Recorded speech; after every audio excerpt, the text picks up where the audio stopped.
Welcome back, everybody. Hey, I was going through the orchard here today, and I'm actually doing something that I'll show you here in a little bit. But I wanted to start out by showing you guys, and this isn't going to be a very long video. At least I'm not intending on it to be. But I wanted to show you this chijuro. This is a pear tree. It's an Asian pear. And like I said, it's called a chijuro.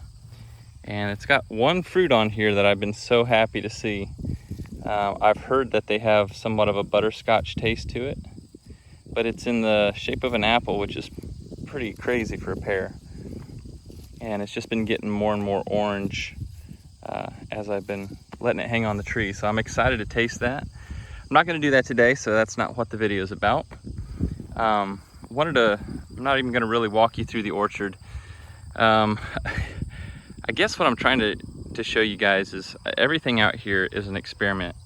I ended up putting mulch down here, and what happened last year when I did all the figs down here and I tried to cover them, the mulch was not a benefit to the figs like I had hoped. I thought it would be an insulator.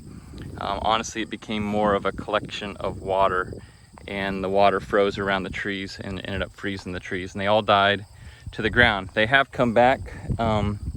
Yeah, they've even fruited too, which is pretty awesome. You can see on this tree right here. That's a Sweet Joy, I believe. Let me see. Nope, that's a Harry's Creek.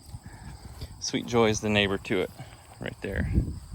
But anyway, let me walk you over. Even the Detrace's Place has got some nice fruit hanging on it. And yeah. So you might wonder, what is this all on the ground?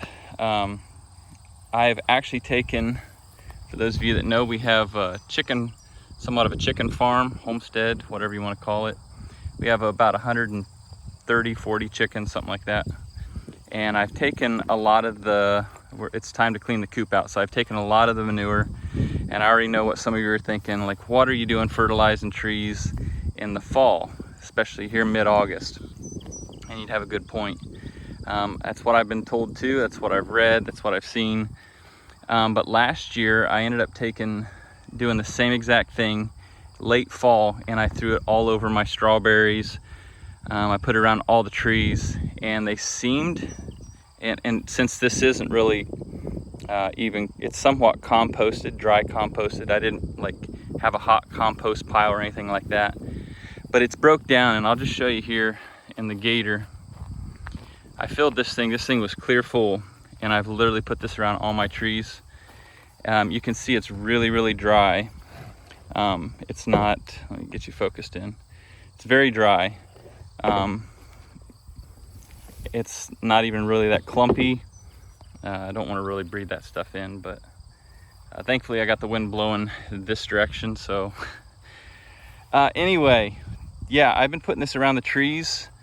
I'll actually show you this. I'll demonstrate it. Not like it's hard to figure out, but if you'll follow me over here, we're gonna go around this fig tree. It's called a BI 39 fig. And I've got one ripening right here, which is exciting. I've been eating some Floria. What else? Costello, BI 39. And I think that's it for now. But I literally just go around the tree. I just shake lightly. Let me see if I can show you here at least. Do it with one hand. So I didn't have as much as I normally put down around the tree. And I just evenly spread it out. And I try not to leave it in clumps. And the reason I'm doing this is for multiple reasons.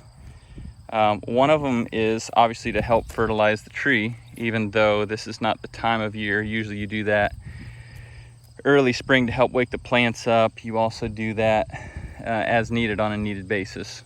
Not so much in the fall because they're getting ready to go to sleep. So why do you feed them before they go to sleep?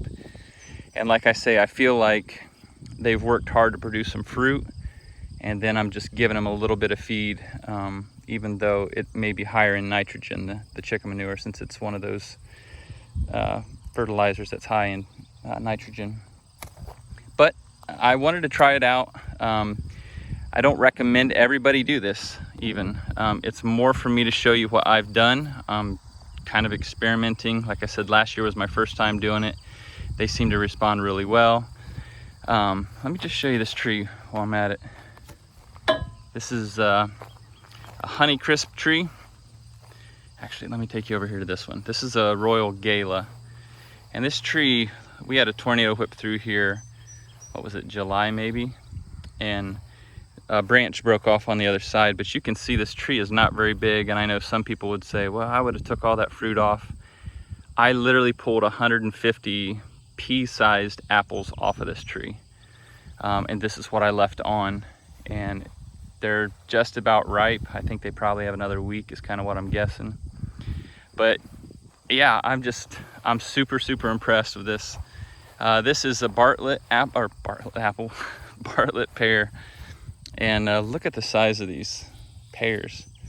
And they're not quite ready yet, but I've been super impressed with the size of these fruits off this somewhat immature tree.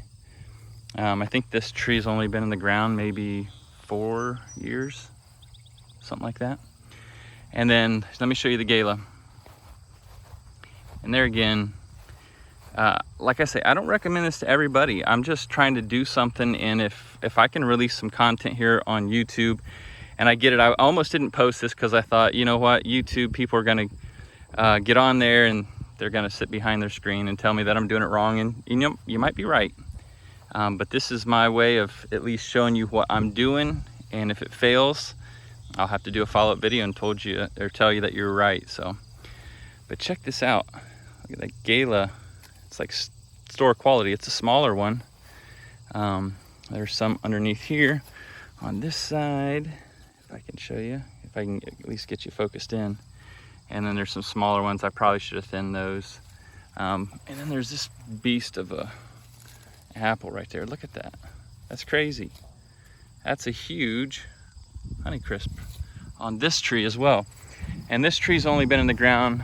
I got a little bit bigger of a tree when I put it in the ground, but I think this is its 3rd year maybe. So yeah, some peaches here that are doing really well on the other side of this apple. But there again, I just wanted to walk you through and let you know what I'm doing. Again, I don't say that I recommend this for everybody.